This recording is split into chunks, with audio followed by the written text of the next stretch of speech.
Bonjour tout le monde, bonjour chers élèves. Donc, c'est la deuxième leçon de chimie.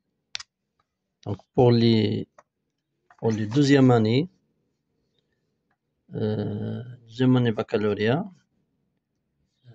spécialement pour les STE, STM et les PC et tous ces sciences maths. Alors, concernant le suivi temporel d'une transformation chimique, vitesse de réaction. Alors, grande 1, vitesse volumique de réaction. Vitesse volumique de réaction. Alors,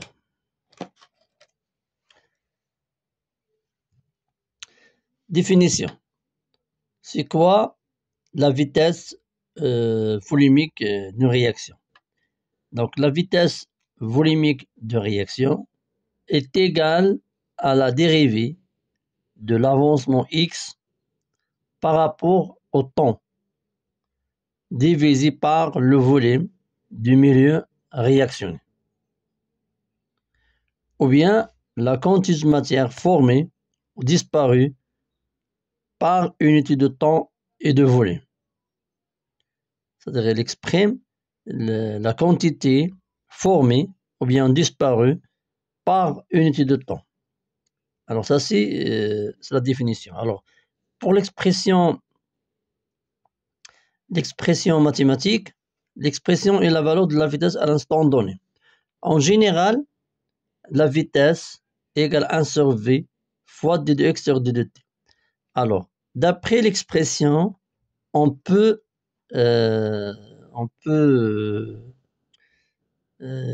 retrouver la définition de la vitesse volumique.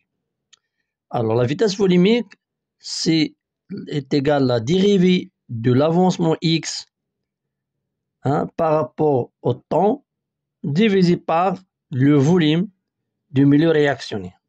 Donc, v de t, 1 sur v fois d de x de t. Alors, en système international, l'unité de v, c'est mètre cube, l'unité de x, c'est le mol, et l'unité de t, c'est seconde. Alors, v s'exprime en mol par mètre cube fois seconde. On peut l'exprimer par mol, par exemple, lettre seconde, mol, lettre heure, etc. Alors, comment on peut déterminer la vitesse à l'instant donné? Par exemple, ça c'est quel que soit t, mais ça à l'instant donné. Donc, v à l'instant t1 est égal à 1 sur v fois delta x sur delta t. Delta x sur delta t. Alors, c'est quoi delta x sur delta t? C'est x2 moins x1 sur t2, ou bien t moins, ou bien c'est x moins x', c'est t moins t'. Ça, c'est le coefficient directeur de la tangente à la courbe x égale à f de t. Ça, c'est x en fonction de t. Et ça, c'est la courbe de l'avancement. Ça, c'est la tangente à la courbe à l'instant t1. Donc, on choisit deux points de la tangente, le point A, par exemple, et le point B. Alors, le point A, l'abscisse t est de x, et le point B, l'abscisse t', x'. Donc, on fait la différence, x moins x' sur t moins t'. D'accord? Alors, comme vous voyez ici, quand le temps augmente, la courbe devient horizontale. Alors, la courbe devient horizontale que la coefficient diminue au cours du temps. Donc, quand, par exemple, si on choisit à l'instant maintenant t3 ici, on trouve que c'est x ici, donc x à l'instant t3 égale à x final égale à constante. Alors, la dérivée de ça égale à 0. Que la vitesse à t égale à 0 plus grande et diminue au cours du temps quand la réaction arrive à l'état final. Donc, la vitesse est annulée. Alors, qui est le facteur cinétique qui intervient ici. Donc, le facteur cinétique que, au cours de temps, au cours de réaction, la concentration des réactifs diminue, alors la vitesse est diminuée. Car la réaction, la concentration des réactifs, c'est un facteur cinétique. D'accord? Alors, ça, c'est la vitesse d'une réaction. D'accord?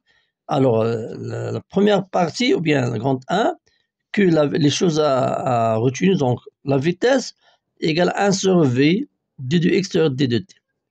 Alors, la vitesse volumique d'une réaction, c'est la dérivée de l'avancement x par rapport à t divisé par le volume du milieu réactionnaire. Ça, c'est la première chose.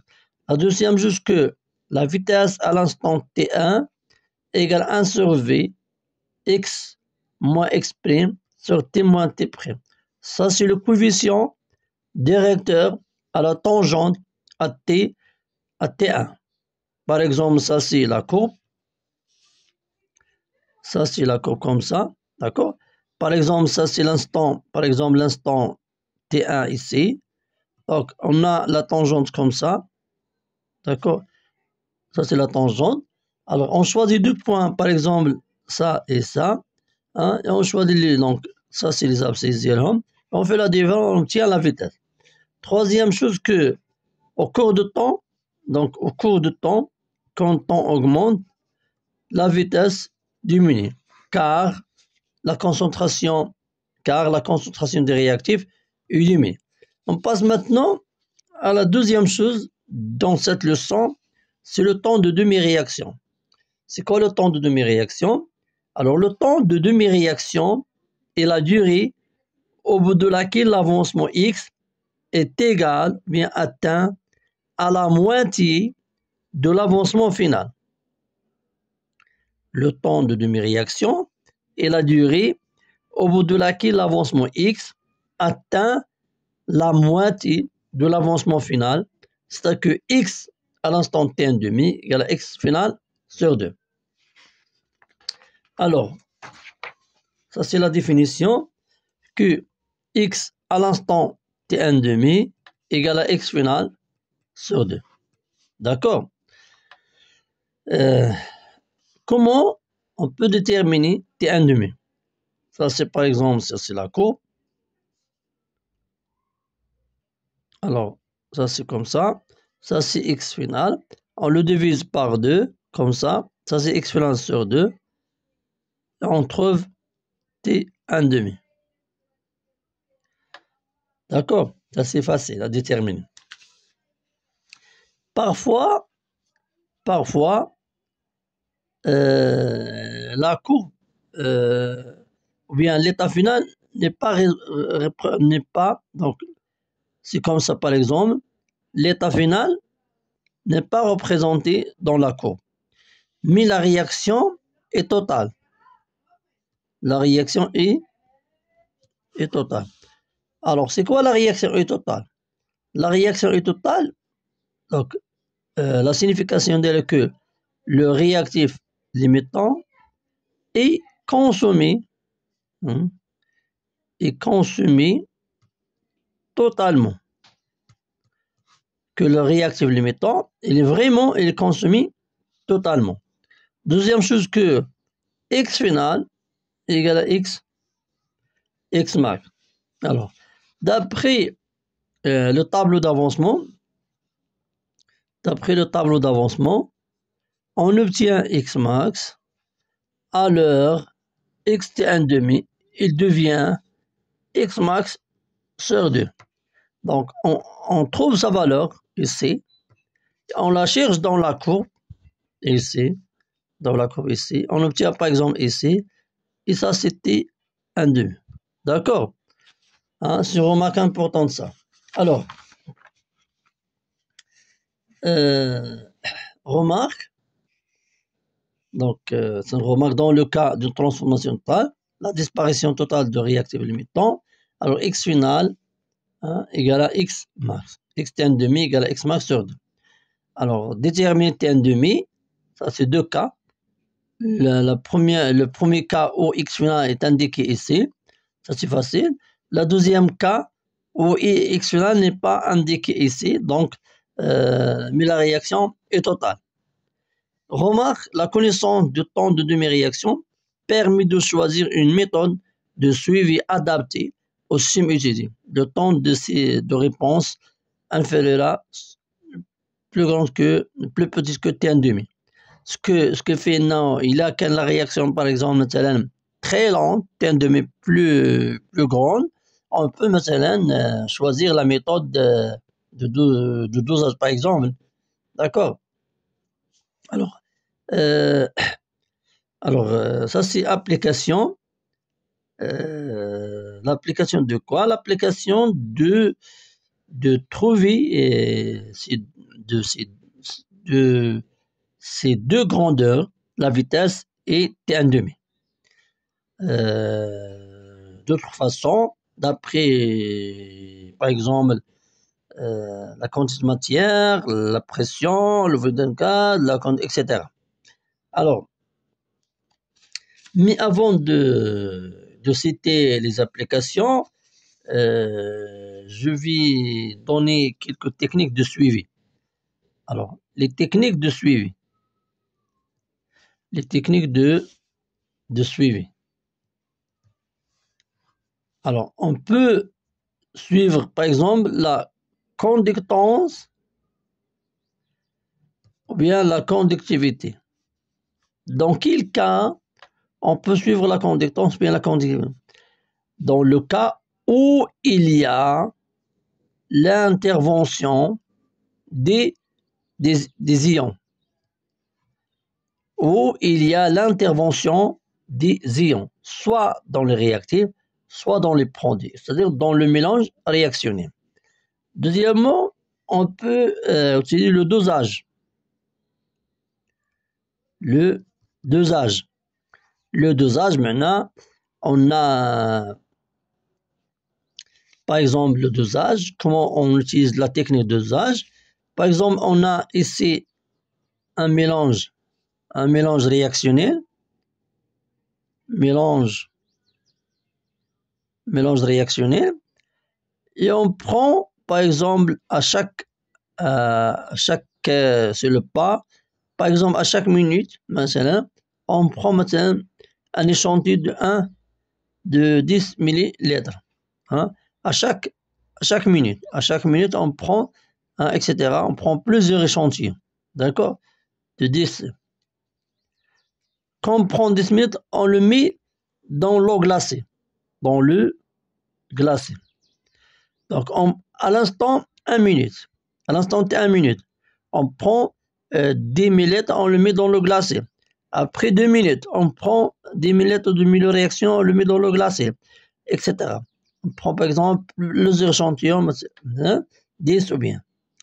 Alors, pourquoi quand on prélève 10 millilitres de milieu de réaction, on le met dans le glacé pour arrêter, bien pour stopper la réaction.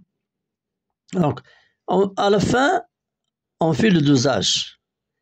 C'est quoi le dosage? Par exemple, on a le dosage, on a deux techniques, soit le dosage d'un réactif, soit le dosage d'un produit. C'est par exemple, on a un réactif, R1. D'accord? On veut doser la quantité restante de R1. D'accord? Alors, on prend le montage du dosage, on fait ici éprouvé de gradué, on le met ici le dosante de concentration, par exemple de concentration C1 donné. Alors, on met ici, ça s'appelle le dosé.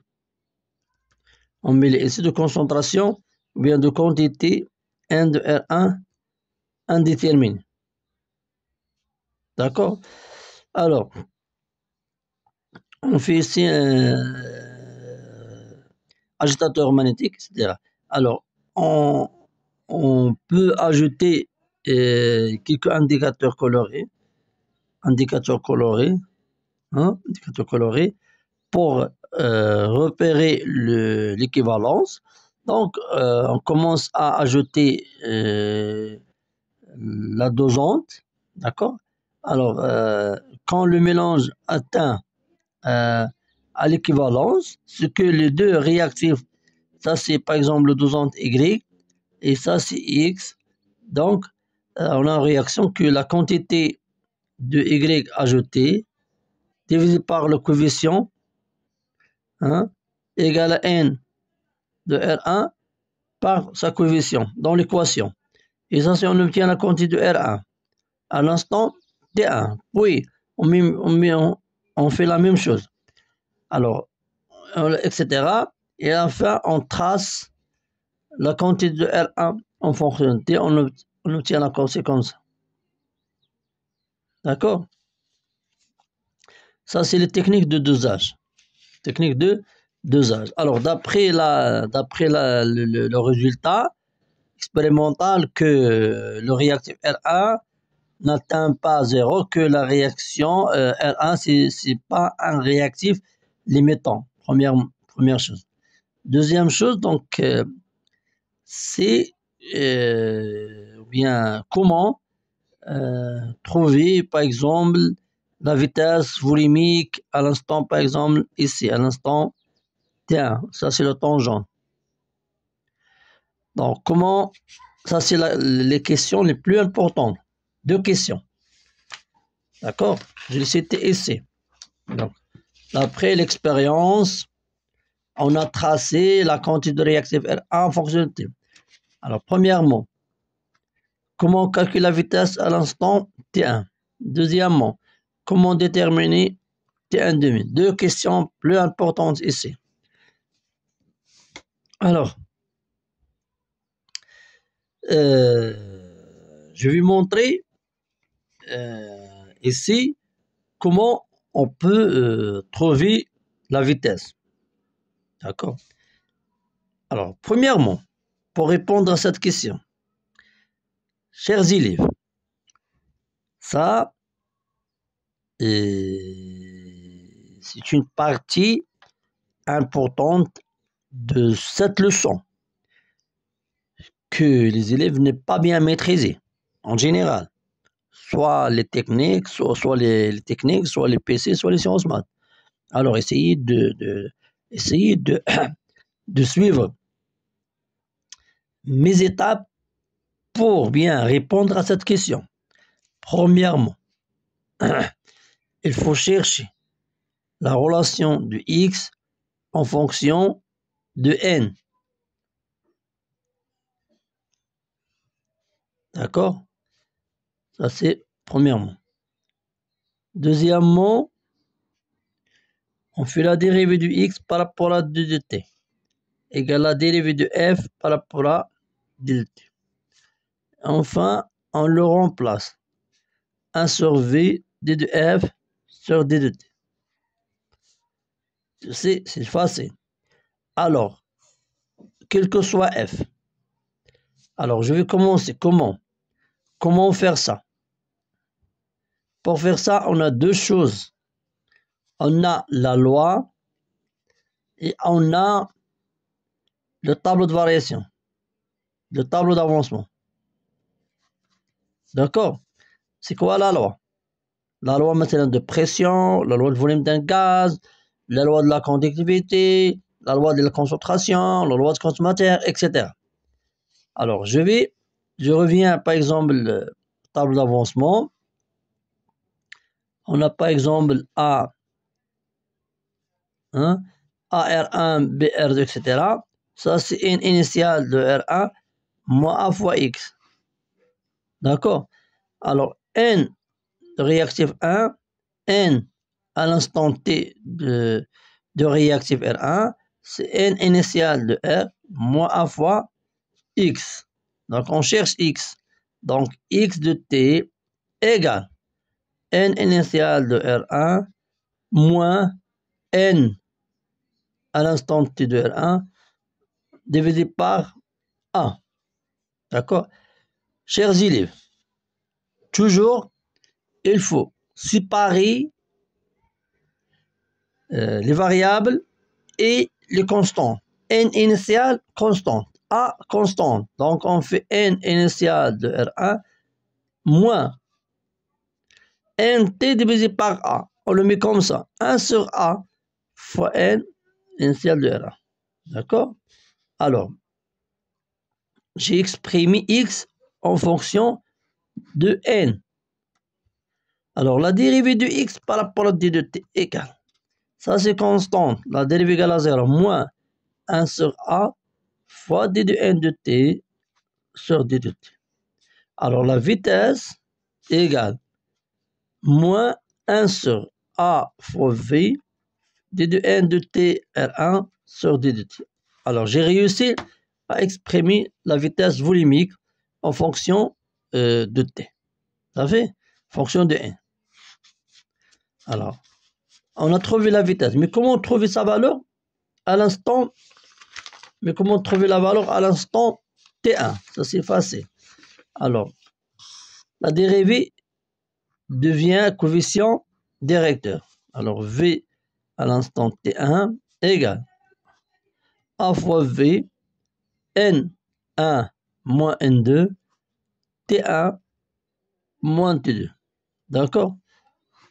Hein? Alors, mais comment trouver T1 demi?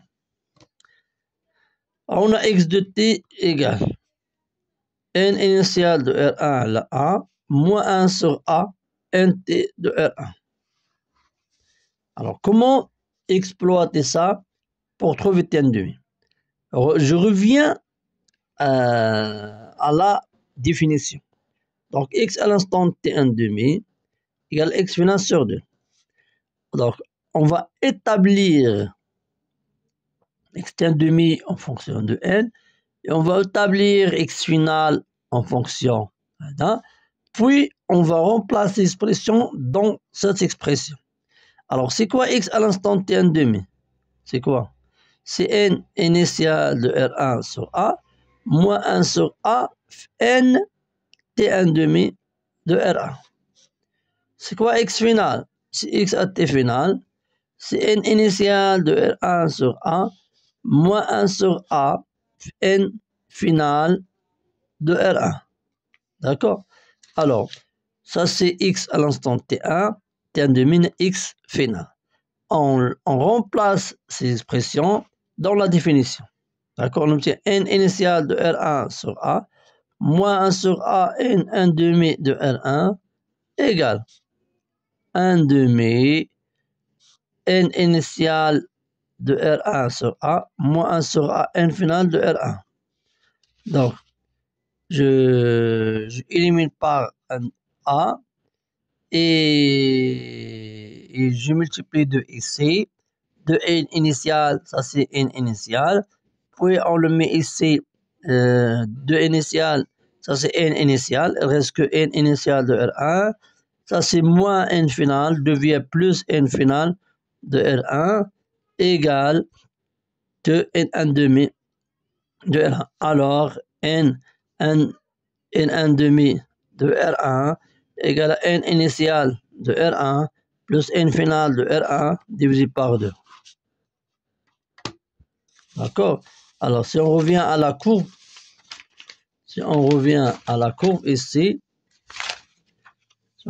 ici, ça c'est N initial et ça c'est N final. On fait là le milieu de ce segment, puis on projette, on trouve T1 demi. Chers élèves, essayez-vous de refaire ça vous-même pour bien les maîtriser. Bonne chance. Si vous avez des questions, vous pouvez les mettre dans les commentaires. Merci beaucoup.